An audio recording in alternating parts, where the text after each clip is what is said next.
Prano Domšaičio galerijoje jau ne pirmą kartą paveikslo apsuptyje suskambo muzika. Šį kartą rusiški romansai. Programą Rusijos klasikos perlai pristatė 5 atlikėjai.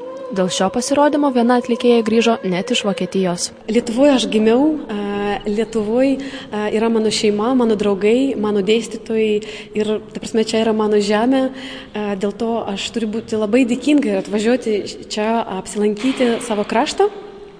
Ir šią kartą aš atvažiavau padainuoti ir pabandyti save Klaipėdui, nes gan greitai važiuosiu į Müncheną, grįžtu į Müncheną, dalyvausiu tenai labai tokiam geram konkursui ir man reikėjo prasidainuoti.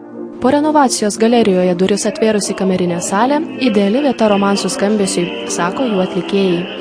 O dainuoja jie apie viską – meilę, aistrą, draugystę ir pačius subtiliausius gyvenimo pojūčius. Mes galvojam apie romansus, kuriuos visada galima parodyti ir visada galima juos išnešti žmonėm. Jie yra artimesni, sudaro šiltesnę atmosferą. Atėjus žiūrovas galėjo pamastyti ir apie meilę, ir apie draugystę, ir apie gyvenimą. Žymiausių rusų kompozitorių operų ištraukos bei subtiliai rusų klasikinio ir šiuolaikinio romanso lyrika puikiai derėjo su šalia kabančiais dailės kūriniais.